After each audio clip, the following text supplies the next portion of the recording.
Na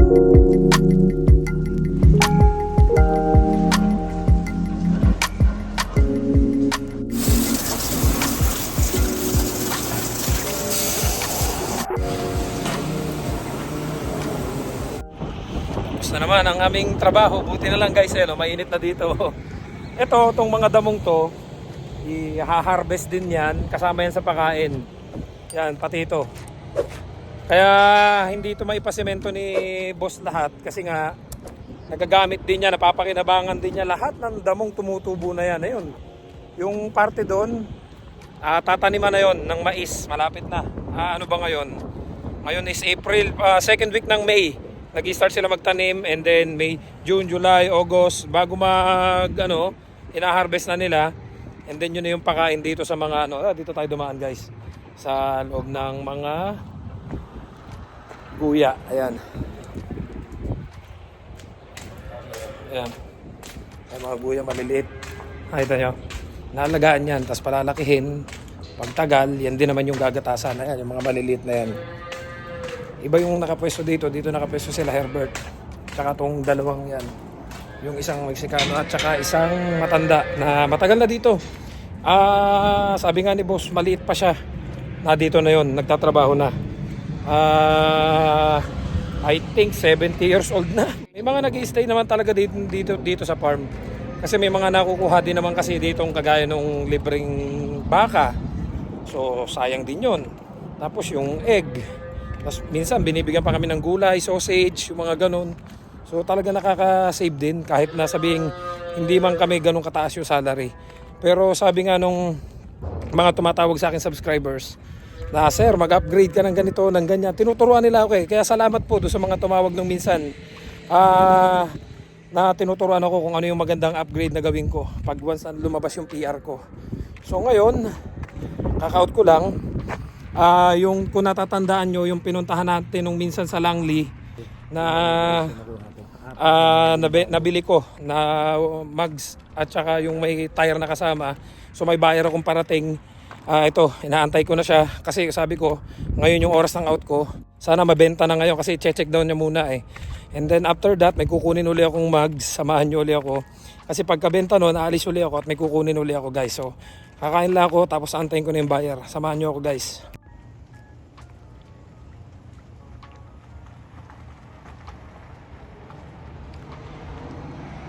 So yun yung buyer ko. Darating lang niya. Yeah, I like them. Yeah? Yeah. Yeah, check everything.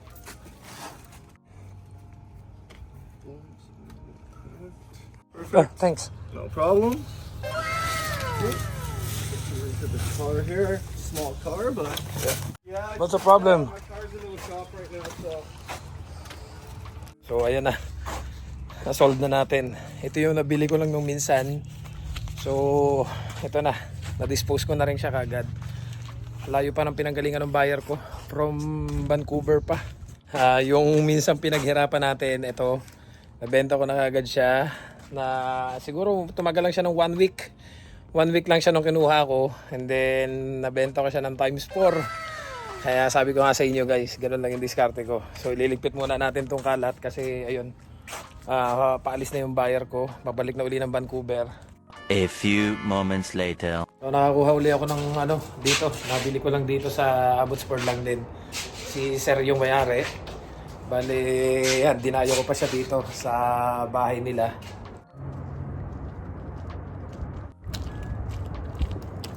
Okay, have a nice day. Thank you. Thank you. So, nakita ko lang kanina to, pagkagising ko. So, binili ko na siya. 4 na original na Honda wheels. So, as usual, nakita kong may posibilidad na mabenta ko siya ng mas mataas. So, kinuha ko na. So, nandito ako ngayon. Ayan, pakita ko na sa inyo yung lugar na pinuntahan ko. Dito sa Abbotsford lang din to. Malapit lang. So, lilinisin ko lang tong mugs na nakuha ko. Pakita ko sa inyo yung sample. Ayan. Original siya na mugs ng Honda. So, may konting slight carb brush lang. Pero, mataas pang bentahan ito So, tara, balik na tayo sa bahay. Kasi may pasok na uli ako maya-maya.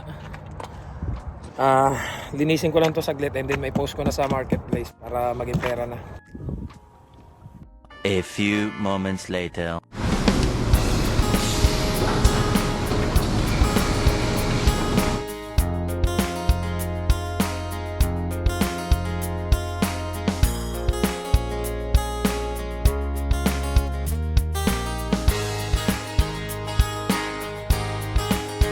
A few moments later. So katatapos na naman ng duty natin. Actually kasi doon sa mga nagtatanong, bakit daw parang pabalik-balik kami sa trabaho? Kasi 3 times po kami duty dito para mag-milking.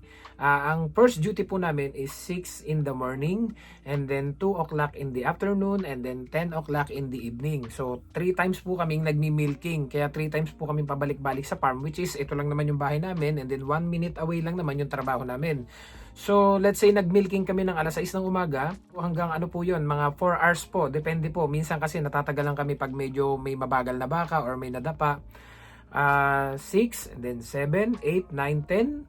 And then, tapos na yon, uuwi kami. So, meron kaming ilang oras, 4 na oras. 11, 12, 1, and then 2 o'clock duty na naman. So, 4 na oras lang ang pagitan ng pahinga namin bawat milking. Ano po yan, paulit-ulit po yan everyday. Kaya kung napansin ninyo, madalas dito na lang muna ako nakakagawa ng vlog. Kasi nag-start itong 3 shift namin last year, September. Kasi nung dumating po kami dito, 2 shift lang kami. Umaga lang kami nagmi-milking at sa gabi. So marami akong pahinga noon, marami akong time pa para gumawa ng vlog. Kaya kung saan ko pa kayo nadadala na lugar dito sa British Columbia. So nung nag-3 shift kami, medyo dumalang na yung paglayo ko, and then dito na lang muna. Kaya kung napansin nyo guys, wala na ako masyadong pahinga, at sabi ko nga doon sa mga subscribers ko na napunta po dito at gustong magpasama para mag-walk in, especially doon sa mga tourist, kasi ang dami nga po ng tourist na napunta dito na nagtatanong kung may bakante, kung pwede doon silang masamahan. So hindi ko na nga po sila masamahan kasi nga po dikit na yung oras ng trabaho namin. So imagine guys, yung 4 hours, hindi naman po diretso yun, kasi hindi naman saktong 2 o'clock papasok ka eh. Mga 30 minutes before duty, dapat na doon ka na kasi magse-set up kayo ng machine. So, nasa sayo na kung yung after mong magtrabaho, pag uwi mo dito, kung magluluto ka pa ba. Kaya nga po napansin nyo doon sa mga previous vlogs ko, kalimitan ang ginagawa ko ay nagluluto na po ako ng good for 1 week. Para pag uwi ko, microwave na lang ako, hindi na ako magluluto para makakakain na kagad ako. Kaya lang po ang isa napansin namin, pagdating mo dito sa bahay, pagkakain mo, hindi ka kagad makatulog. So kasi pag itinulog mo kagad yun, nagkakaroon naman kami ng acid reflux, yung kinain mo parang lumalabas ulit. So dikit na nga po, kaya medyo mahirap na. May mga nagsasabi, may mga nababasa akong comments, sabi nila naabuso daw kami. So malalaman nyo po yan pag naging temporary foreign workers po kayo, na ika nga ay kailangan nyo muna talaga munang magtiis kasi hanggang sa makuha yung PR.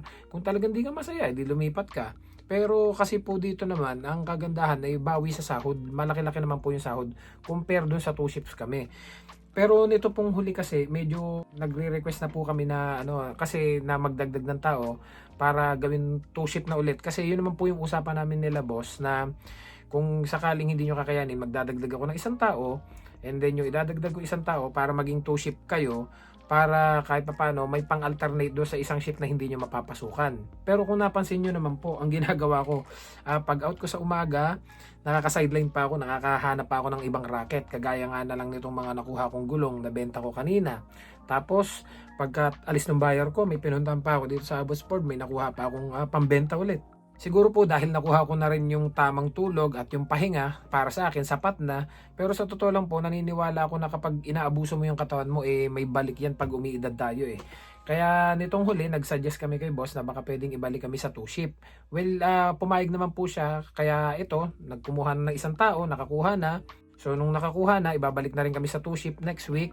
And then ito, ako sa totoo lang po as dun po sa nagtatanong, kaya hindi po kasi ako masyado naghahapit sa oras, kasi may iba din naman po kung may other source of income naman po tayo kahit papano, and at the same time rumarakit po ako.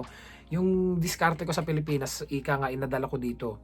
Yung pagiging kalakal boy, sabi nga nung iba, oh sir, ang galing mo naman, nagkakalakal ka, ganan. May ilalagay po ako ngayon sa inyo dito sa screen, pakibasa na lang po. Ito po ay nasa work permit ng isang temporary foreign workers, ilalagay ko po sa screen para klaro sa inyo.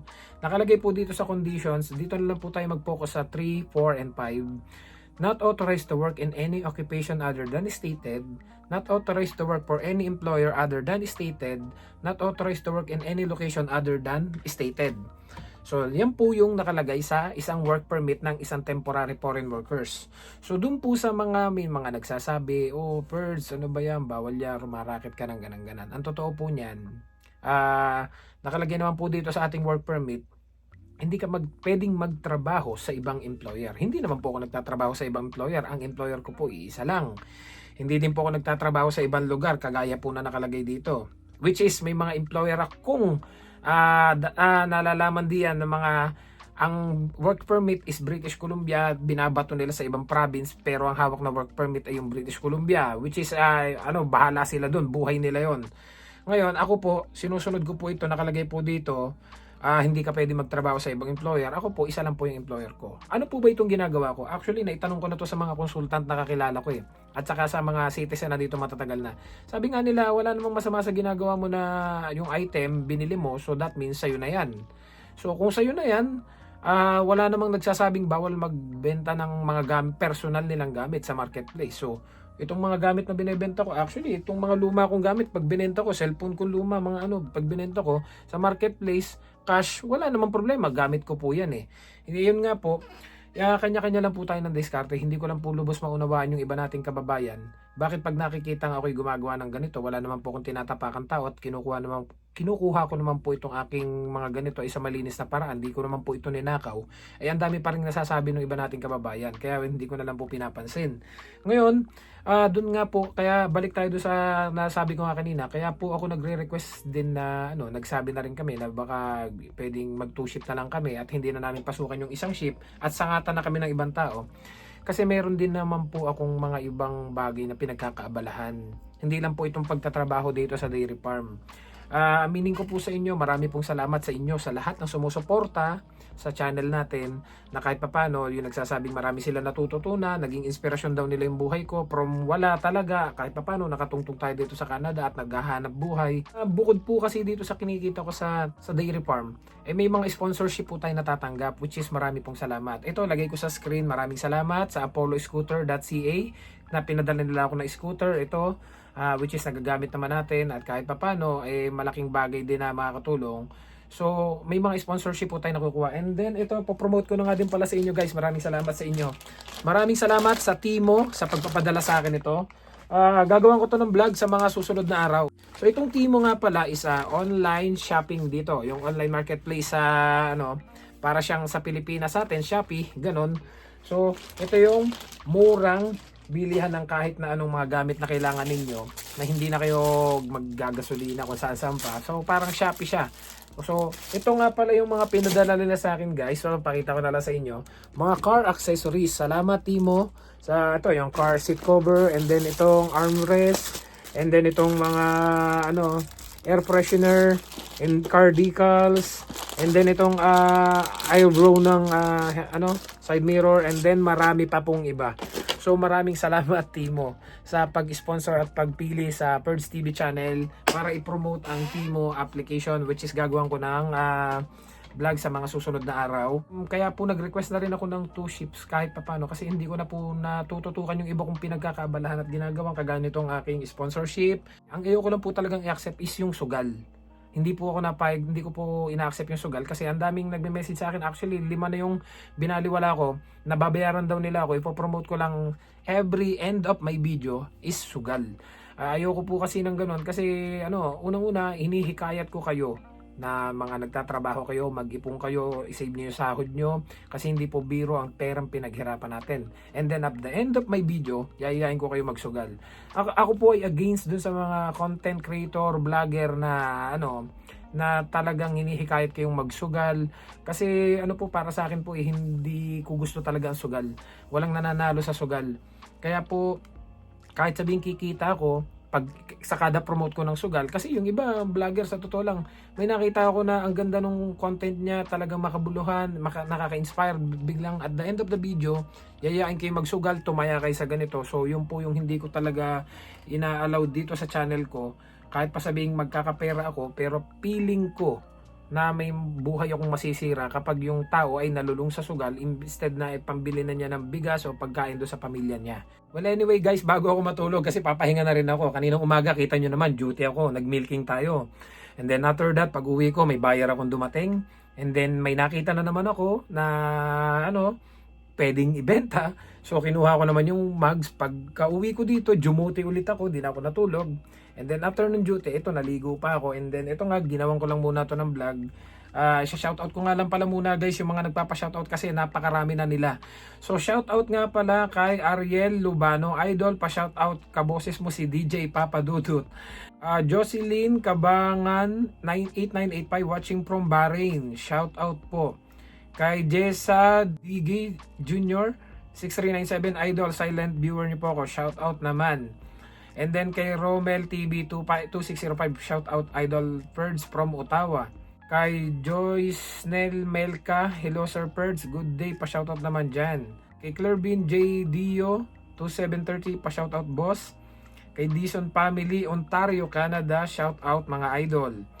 And then ito kay Apan the Papas Vlog, shoutout sa iyo idol Ferds. And then kay Edison Pakad 89352, okay lang yan Sir Perds. Ganun din talaga tayo minsan, may mali pero okay lang yan. Shout out sa iyo Sir Perds. Edison from Japan, shout out sa iyo once again. Maluis Strana, good job, cheer up Filipino Workers Dairy Farm. Shout out from Cavite. Malu, mabuhay kayo dyan. Cecil Ladua, pa-shout out naman po dyan from Cavite. Anak, salute, mabuhay ang Pinoy. Sabi naman ito ni Mark Anthony 1459, isang malupit na thumbs up sa iyo Sir Perds. Very informative ang mga content mo, more power, more info to come. Pa-shoutout naman dyan sir sa mga future videos mo. Kay Pop Story, yun, may mapapanood na naman at matututunan ako sa iyo. Salamat Sir Perds sa mga vlog mo. Shoutout from Taiwan. And then kay Paul Anthony Mira, shoutout po Sir Perds. Kay RB3922, Sir Perds, pa-shoutout naman po sa next vlog nyo. Nanonood ako ng vlog nyo noon sa UAE pa ako. Sa Barris Bay, Ontario na ako kasama ang pamilya ko. At hanggang ngayon wala pa ring trabaho kasi dumating kami na is winter, mahina ang construction sa Toronto. Thank you and regards. Ito, Manong's OK Channel, shoutout idol, watching from Italy. So maraming salamat po sa inyong lahat sa pagsuporta sa ating channel. So ito nga po, maraming salamat din sa mga nag-sponsor sa atin kahit papano. Hindi man tayo ganun kadami ang subscriber pero kahit papano maraming nagtitiwala. Shoutout sa ApolloScooter.ca, sa Timo, at doon sa iba pang nag-sponsor sa atin, sa Smiles Mobile, at doon sa iba pa na hindi ko na po kinuha kasi nga po ayoko po ng sugal. Pasensya na po kayo. So itong channel na po ito po ay kahit paano maituturo ko sa inyo yung pamumuhay dito namin sa Canada. Hindi man po tayo ganun kagaling na vlogger pero kahit paano yung realidad lang po yung sinasabi ko. Wala po kong intention na gawing pasamain ng tingin nyo sa Canada, or ayoko din naman pong sabihin sa inyo na puro maganda sa Canada. So doon lang po tayo sa talagang normal at yung talagang realidad na nangyayari dito sa buhay sa Canada. So see you guys sa next vlog. Maraming salamat sa panonood ng ating video. Don't forget to subscribe, like, and share this video para kahit paano may napupulot kayong idea sa araw-araw namin buhay dito sa Canada. See you guys sa next vlog. I love you all. God bless. Bye-bye.